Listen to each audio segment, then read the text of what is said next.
Hello friends, ನನ್ನ ಹೆಸರು Ganesh Prasad. Welcome to GP tech stories channel.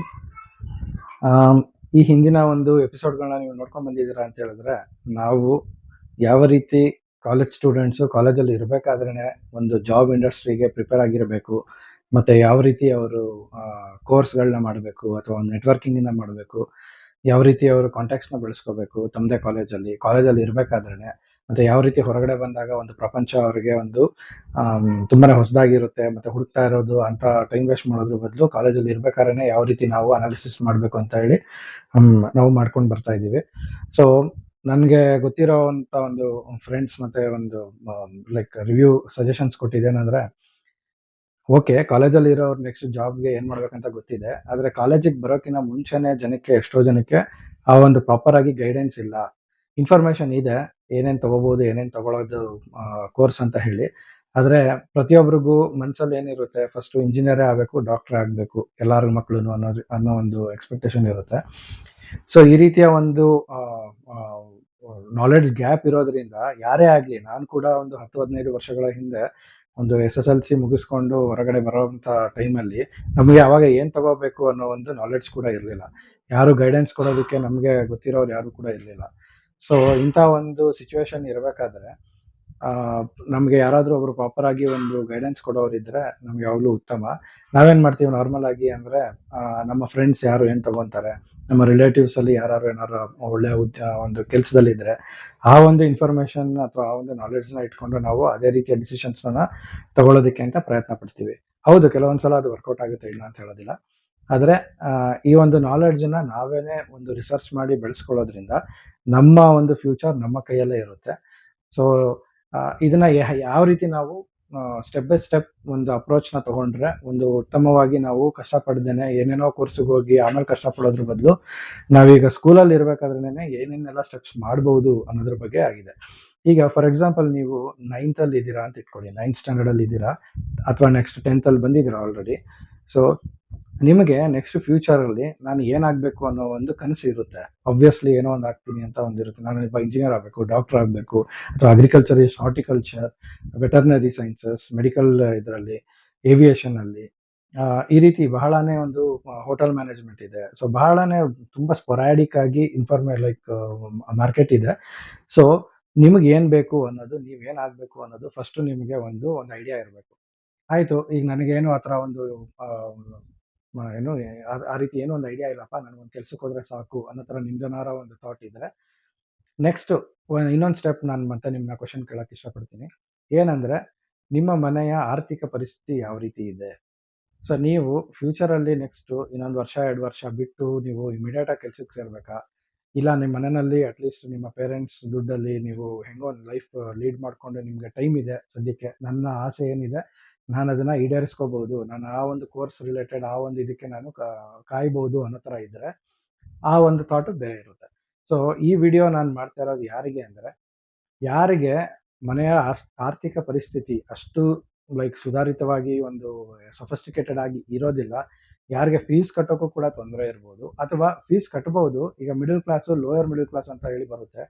So fees ಕಟ್ಟಕ್ಕೆ ತಾಕತ್ತು ಇರುತ್ತೆ, ಆದರೆ ಅದು ಭಾಳನೇ ಲಕ್ಷಗಟ್ಟಲೆ ಆದಾಗ ಯಾರ ಕೈಲೂ ಅದನ್ನು ಒದಗಿಸೋದೇ ಆಗೋದಿಲ್ಲ. ಸೊ ಈ ರೀತಿಯ ಒಂದು ಸಿಚುವೇಶನ್ ನಿಮ್ಮ ಹತ್ರ ಇದೆ ಅಂತ ಹೇಳಿದ್ರೆ, ಸೊ ಈ ವಿಡಿಯೋನ ನೋಡಿ. ಮತ್ತೆ ಈ ಒಂದು ಸೀರೀಸಲ್ಲಿ ಒಂದು 2-3 ಎಪಿಸೋಡ್ ನಾನು ಮಾಡ್ತೀನಿ, ಯಾವ ರೀತಿ ನಿಮ್ಮ ಆಸೆ ಆಕಾಂಕ್ಷೆಗಳನ್ನ ನೀವು ಯಾವ ರೀತಿ ಈಡೇರಿಸ್ಕೋಬಹುದು. ಯಾಕಂದರೆ ನೀವು SSLCನಲ್ಲಿ ಇರಬೇಕಾದ್ರೆ ನಿಮಗೆ ಒಂದು ಕೆರಿಯರ್, ನಿಮ್ಮ ಇದನ್ನು ನ್ಯಾವಿಗೇಷನ್ ಅಂತ ಹೇಳ್ತೀವಿ. ಅಂದರೆ ನೆಕ್ಸ್ಟ್ ಏನು ಮಾಡಬೇಕು ಅನ್ನೋದನ್ನು ನೀವು ಈ ಒಂದು ನ್ಯಾವಿಗೇಷನ್ ನೀವು ಈಗಲೇ ಡಿಸೈಡ್ ಮಾಡಬೇಕು. ಈಗ ಫಾರ್ ಎಕ್ಸಾಂಪಲ್ ನಾನು ಹೇಳ್ತೀನಿ, ಈಗ SSLC ಮುಗೀತು, ನಿಮ್ಮ ಮನೆಯ ಆರ್ಥಿಕ ಪರಿಸ್ಥಿತಿ ಚೆನ್ನಾಗಿಲ್ಲ, ನೀವು ಇಮಿಡಿಯೇಟಾಗಿ ಕೆಲಸಕ್ಕೆ ಸೇರಬೇಕು, ನಾನೇನೋ ಒಂದು ಮಾಡ್ಕೊಂಡು ನಾನು ಕೆಲಸಕ್ಕೆ ಸೇರಬೇಕು ಅಂತಿದ್ರೆ, ನಿಮಗೆ ಆ ರೀತಿಯ ಒಂದು SSLCನೇ ಒಂದು ಬೇಸಾಗಿಟ್ಕೊಂಡು ಕೆಲಸಗಳು ಸಿಗ್ತವೆ, ಆದರೆ ಅದಕ್ಕೆ ಸ್ಯಾಲ್ರಿ ಕಡಿಮೆ ಇರುತ್ತೆ. ನೀವು ಯಾವುದಾದ್ರು ಒಂದಕ್ಕೆ ಕಾಂಪ್ರಮೈಸ್ ಆಗೋದಕ್ಕೆ ರೆಡಿ ಇರಬೇಕು. ಹಾಗೆಯೇ ಮಾರ್ಕೆಟ್ ರಿಸರ್ಚ್ ಮಾಡಬೇಕಾಗುತ್ತೆ. ನಾನು ತೋರಿಸ್ಕೊಡ್ತೀನಿ ಯಾವ ರೀತಿ ಅಂತ ಹೇಳಿ ಇದರ ನೆಕ್ಸ್ಟ್ ವಿಡಿಯೋದಲ್ಲಿ. ಸೊ ಈ ವಿಡಿಯೋದಲ್ಲಿ ನಾನು ಹೇಳೋದು, ನೀವು ನಿಮ್ಮ ಒಂದು ಆಸೆ ಏನಿದೆ ಒಂದು ಸಮರಿ ಮಾಡೋದಾದರೆ, ಫಸ್ಟು ನಿಮ್ಗೇನು ಆಸೆ ಇದೆ ಅನ್ನೋದನ್ನ ತಿಳ್ಕೊಳ್ಳಿ, ನಿಮ್ಮ ಮನೆಯ ಪರಿಸ್ಥಿತಿಯನ್ನು ಅರ್ಥ ಮಾಡ್ಕೊಳ್ಳಿ, ನೀವು ಯಾವ ರೇಂಜಲ್ಲಿ ನೀವು ಫೀಸ್ನ ಕಟ್ಟಿ ನೀವು ಫ್ಯೂಚರ್ಗೆ ನಿಮ್ಮ ಕಾಲೇಜ್ಗೆ ನೀವು ಸೇರ್ಬೋದು ಅನ್ನೋದನ್ನ ತಿಳ್ಕೊಳ್ಳಿ. ಮತ್ತು ನಿಮ್ಮ ಒಂದು ಅಭಿರುಚಿ ಏನು, ಫಾರ್ ಎಕ್ಸಾಂಪಲ್ ಈಗ ಆರ್ಟ್ಸ್ ತಗೊಂತೀನಿ, ನಾನು ಯಾವುದೋ ನಾನು ಹಿಸ್ಟ್ರಿ ಬಗ್ಗೆ ಓದಬೇಕು, ಸೋಷಿಯಲ್ ರಿಲೇಟೆಡ್ ಇದನ್ನ ಕಾಸಸಲ್ಲಿ ನಾನು ಇದು ಮಾಡಬೇಕು, ಆ ರೀತಿ ನಿಮ್ಮ ಆಸೆ ಇದೆಯಾ? ಅದು ಒಂದು ಇದಾಯಿತು. ಆರ್ಟ್ಸ್ ಇದರಲ್ಲಿ ಬರ್ಬೋದು ಅವರು. ಜರ್ನಲಿಸಮ್ಗೆ ಹೋಗೋರು, ಸೊ ನಾನು ಇವಾಗ ಜರ್ನಲಿಸ್ಟ್ ಆಗಬೇಕು, ನಾನು ಮಾತಾಡಬೇಕು, ನಾನು ಆ್ಯಂಕರ್ ಆಗಬೇಕು, ಅಥವಾ ಪತ್ರಿಕೋದ್ಯಮದಲ್ಲಿ ಹೋಗಬೇಕು ಅನ್ನೋರಿಗೆ ಒಂದು ಫೀಲ್ಡ್ ಇರುತ್ತೆ. ಸೊ ನೀವು ಆ ಒಂದು ಇದನ್ನು ತಗೊಂಡು ನೀವು ಅದರಲ್ಲೇ ನೆಕ್ಸ್ಟ್ ಲೆವೆಲ್ನ ಮಾಡ್ಕೊಂಡು ಹೋಗ್ಬೋದು. ನೆಕ್ಸ್ಟು ನೀವು ಕಾಮರ್ಸ್, ಈಗ ನೀವು ಫೈನಾನ್ಸ್ ರಿಲೇಟೆಡ್ ಏನಾದರೂ ನಾನು ಮಾಡೋದಕ್ಕೆ ಇಷ್ಟ ಇದೆ, ನಂಗೆ ಅಕೌಂಟಿಂಗ್ ಇಷ್ಟ, ಅಥವಾ ನಾನು ಯಾವ ರೀತಿ ಕಂಪ್ನಿಗಳಲ್ಲಿ ದುಡ್ಡು ರಿಲೇಟೆಡ್, ಫೈನಾನ್ಸ್ ರಿಲೇಟೆಡ್ ಯಾವ ರೀತಿ ಮ್ಯಾನೇಜ್ ಮಾಡ್ತಾರೆ, ಮತ್ತು CA ಮಾಡೋದಕ್ಕೆ ಇಷ್ಟ ಇದೆ ನನಗೆ ಫ್ಯೂಚರಲ್ಲಿ, ನಾನು ಪೂರ್ತಿ ಕಾಮರ್ಸ್ ರಿಲೇಟೆಡಲ್ಲೇ ನಾನು ಫ್ಯೂಚರ್ನ ನಾನು ಕಂಡ್ಕೊಳ್ಳೋಕೆ ಇಷ್ಟ ಇದೆ ಅನ್ನೋದಿದ್ರೆ ನೀವು ಕಾಮರ್ಸ್ ಫೀಲ್ಡಿಗೆ ಬರಬೇಕಾಗುತ್ತೆ. ನೆಕ್ಸ್ಟ್ ನಿಮಗೆ ಮೆಡಿಕಲ್ ಫೀಲ್ಡ್, ಈಗ ನಾನು ಡಾಕ್ಟರ್ ಆಗಬೇಕು, ನಾನು ಮೆಡಿಕಲ್ ಫೀಲ್ಡಲ್ಲಿ ಎಲ್ಲದನ್ನೂ ಜನರಲೈಸ್ ಮಾಡಿ ಹೇಳೋಕೆ ಇಷ್ಟಪಡ್ತೀನಿ.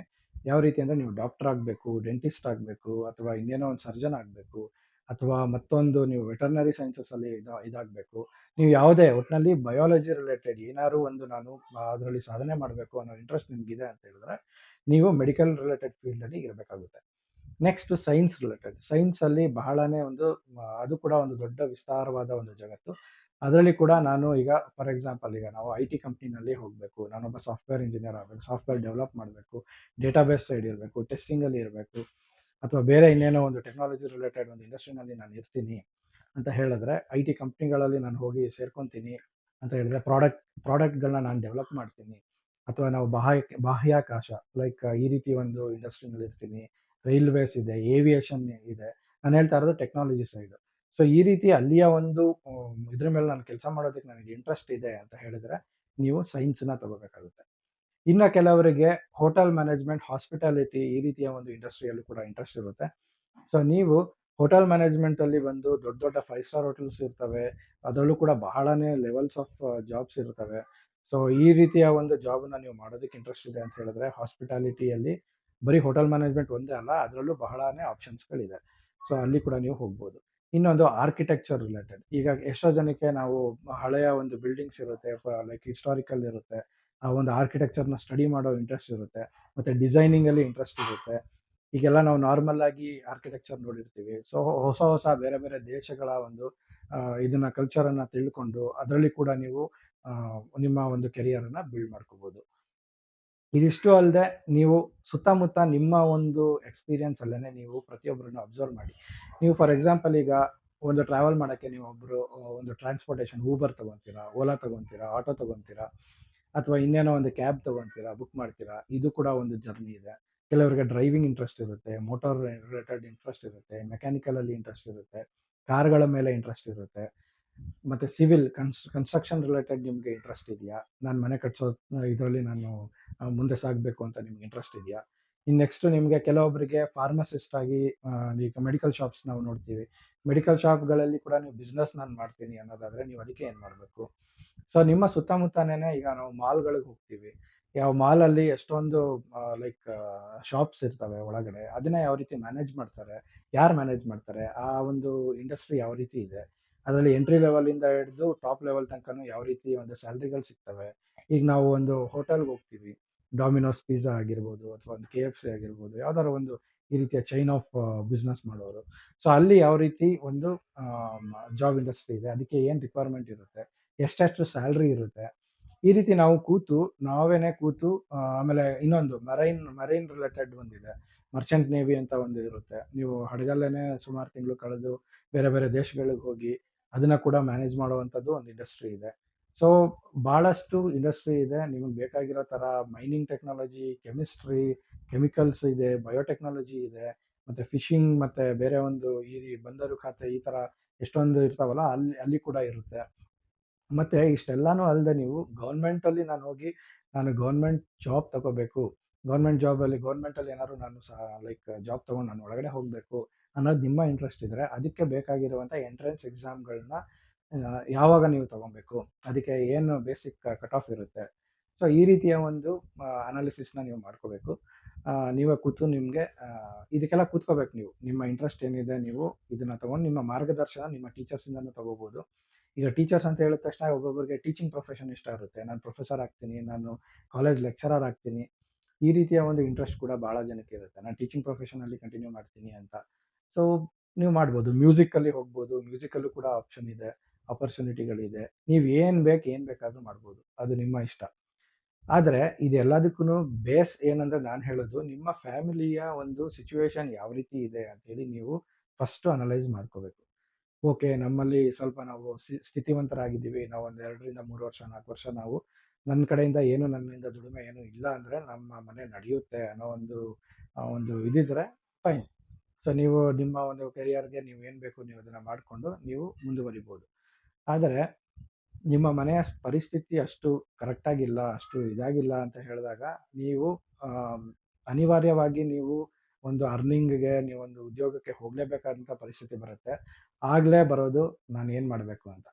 ಎಲ್ಲಾದರೂ ಇಷ್ಟದಂಗೆನೇ ಕೆಲಸ ಸಿಗುತ್ತಾ ಅಂತ ನನಗೆ ಗಣೇಶ್ ಅಂತ ನೀವು ಕೇಳಿದ್ರೆ ಇಲ್ಲ, ಸಿಗೋದಿಲ್ಲ ಆ ರೀತಿ. ಯಾಕಂದರೆ ಅದಕ್ಕೂ ಒಂದು ಲಕ್ ಅಂತ ಇರಬೇಕು. ಆಮೇಲೆ ನಮ್ಮ ಪರಿಶ್ರಮ ಮತ್ತು ಅದಕ್ಕೆ ಪ್ರಯತ್ನ, ನಾವು ಅದಕ್ಕೆ ರಿಸರ್ಚ್ ಮಾಡಿಕೊಂಡು ಅದ್ರ ಬಗ್ಗೆ ನಾವು ತಿಳ್ಕೊಂಡು ರೈಟ್ ಇದರಲ್ಲಿ ನಾವು ಕಲ್ಲೊಡೆದ್ರೆ ಮೇ ಬಿ ಅದು ಒಂದು ಹಣ್ಣು ಬೀಳ್ಬೋದು. ಇಲ್ಲ ಅಂದರೆ ನಮಗೆ ಯಾವ್ದು ಸಿಗುತ್ತೆ ಅದಕ್ಕೆ ಹೋಗಿ ಅದನ್ನೇ ನಾವು ಪರ್ಫೆಕ್ಟ್ ಮಾಡಿಕೊಂಡು ಹೋಗಬೇಕಾಗುತ್ತೆ. ನಾವೇನೋ ಈಗ ಲಾಸ್ಟ್ 15, 20 ವರ್ಷ, 30 ವರ್ಷದಿಂದ ಈ ರೀತಿ ಎಷ್ಟೊಂದು ಆಪರ್ಚುನಿಟಿಗಳನ್ನ ನೋಡ್ತಾ ಇದ್ದೀವಿ. ಆದರೆ ಮುಂಚಿನ ಕಾಲದಲ್ಲಿ, ಈಗ ನಮ್ಮ ತಂದೆ ಕಾಲದಲ್ಲಿ ಇದೆಲ್ಲನೂ ನೀವೇನೋ ಒಂದು ಓದಿರ್ತೀರಾ, ಗೌರ್ಮೆಂಟಲ್ಲಿ ಯಾವಾಗಲೋ ಕಾಲ್ ಮಾಡ್ತಾರೆ. ಒಂದು 100 ಕೆಲಸ ಇದೆ, ಅದಕ್ಕೆ 1 ಲಕ್ಷ, 2 ಲಕ್ಷ, 3 ಲಕ್ಷ ಜನ ಅಪ್ಲೈ ಮಾಡ್ತಾರೆ. ಈಗಲೂ ಕೂಡ ಅದೇ ರೀತಿ ಇದೆ ಇಂಡಸ್ಟ್ರಿ. ಸೊ ಈ ಒಂದು ಪೀಠಿಕೆ ಅಂದರೆ ಈ ಒಂದು ವಿಡಿಯೋಗೆ ಪೀಠಿಕೆ, ನೀವು ಕೂತು ಫಸ್ಟು ನೀವು ಅನಲೈಸ್ ಮಾಡ್ಕೋಬೇಕು ನಿಮ್ಗೇನು ಆಗಬೇಕು ಅನ್ನೋದು. ಯಾಕಂದರೆ ನೀವೀಗ 10th ಆದಮೇಲೆ ನೀವೇನು ಸ್ಟೆಪ್ ತೊಗೊತೀರಾ ಭಾಳ ಇಂಪಾರ್ಟೆಂಟ್ ಇದೆ. ನಾನು ಇದ್ರ ಬಗ್ಗೆ ಮಾತಾಡ್ತೀನಿ. ಈ ಒಂದು ವಿಡಿಯೋನ ಇಲ್ಲೇ ಕಟ್ ಆಫ್ ಮಾಡ್ತೀನಿ. ಮತ್ತೆ ಇನ್ನೊಂದು ಎಪಿಸೋಡ್ ಮಾಡ್ತೀನಿ. ಯಾಕಂದರೆ ತುಂಬ ಲಾಂಗ್ ವಿಡಿಯೋ ಇದ್ರೂ ಅದು ತುಂಬಾ ಲಾಂಗ್ ಆಗಿಬಿಡುತ್ತೆ. ಯಾಕಂದರೆ ಈ ಟಾಪಿಕಲ್ಲಿ ಹಿಂಗೇ ಮಾಡ್ಬೇಕು ನೀವು ಅಂತ ಹೇಳಿ ನಾನು ಸಜೆಷನ್ಸನ್ನು ಕೊಡ್ಬೋದು. ಆದರೆ ನಾನೇನು ಮಾಡ್ತಿದ್ದೀನಿ ಅಂದರೆ ಮಾರ್ಕೆಟಲ್ಲಿ ಏನಿದೆ ಅನ್ನೋದನ್ನ ನೋಡಿಕೊಂಡು ನಿಮಗೆ ಸಜೆಷನ್ಸ್ ಕೊಡ್ತಾ ಇದ್ದೀನಿ. ಐ ಥಿಂಕ್ ನಾನೇನು ಮಾಡಿದ್ದೆ 15 ವರ್ಷಗಳ ಹಿಂದೆ ಅದೇ ಕೆಲಸನ ನಿಮಗೆ ನಾನು ಸಜೆಸ್ಟ್ ಮಾಡ್ತಾ ಇದ್ದೀನಿ. ಅದು ನನಗೆ ವರ್ಕ್ ಆಗಿದೆ. ಈಗ ನಿಮಗೆ ವರ್ಕ್ ಆಗುತ್ತಾ ಇಲ್ವಾ ಅದು ನೀವು ಎಕ್ಸ್ಪೆರಿಮೆಂಟ್ ಮಾಡಿ ನೋಡಬೇಕು. ಆದರೆ ನಾವೊಂದು ಪಾಯಿಂಟರ್ಸ್ ಕೊಟ್ಟಿದ್ದೀನಿ. ಅದ್ರ ಬೇಸಿಸ್ ಮೇಲೆ ನೀವು ಕೂತು ಅನಲೈಸ್ ಮಾಡಿ. ವರ್ಕ್ ಆಗೇ ಆಗುತ್ತೆ. ಒಂದು ಏನು ಭಾಳ ಚೇಂಜ್ ಏನಾಗಿಲ್ಲ 15 ವರ್ಷದಲ್ಲಿ. ಇದು ವರ್ಷದಿಂದ ವರ್ಷಕ್ಕೆ ಹೀಗೇ ಇರುತ್ತೆ ಇಂಡಸ್ಟ್ರಿ. ಬಹಳ ಬದಲಾವಣೆಗಳೇನೂ ಇಲ್ಲ. So thank you. ನೀವು ಯಾರ್ಯಾರು ಸಬ್ಸ್ಕ್ರೈಬ್ ಮಾಡ್ಕೊಂಡಿಲ್ಲ ಇವಾಗ ತನಕ, ಈಗ ಜಸ್ಟ್ ಹಾಗೆ ವಿಡಿಯೋ ನೋಡ್ತಾ ಇದ್ದೀರಾ, ದಯವಿಟ್ಟು ಸಬ್ಸ್ಕ್ರೈಬ್ ಮಾಡ್ಕೊಳ್ಳಿ. ನಿಮ್ಗೆ ಈ ರೀತಿಯ ಕಂಟೆಂಟು ಇನ್ನು ಫ್ಯೂಚರಲ್ಲಿ ಟೆಕ್ನಾಲಜಿ ರಿಲೇಟೆಡ್ ನನಗೆ ಎಷ್ಟಾಗುತ್ತೆ ಅಷ್ಟು ತರೋದಕ್ಕೆ ಪ್ರಯತ್ನ ಮಾಡ್ತೀನಿ. ಯಾಕಂದರೆ ನಾನು ಕೆಲ್ಸಕ್ಕೆ ಹೋಗಿ ಬರ್ತೀನಿ 9 to 5 ಜಾಬ್ ಮಾಡಿಕೊಂಡು. ಸೊ ನನಗೂ ಕೂಡ ಸಮಯ, ಬೆಂಗಳೂರಲ್ಲಿ ಟ್ರಾಫಿಕ್ಕು ಅವೆಲ್ಲ ನೋಡ್ಕೊಂಡು ನನಗೆ ಯಾವಾಗ ಟೈಮ್ ಆಗುತ್ತೆ ನಾನು ಆವಾಗ ಒಳ್ಳೆ ಕ್ವಾಲಿಟಿ ಇರೋ ಕಂಟೆಂಟ್ನ ಕೊಡೋದಕ್ಕೆ ಅಂತ ನಾನು ಇಷ್ಟಪಡ್ತೀನಿ. Thank you all.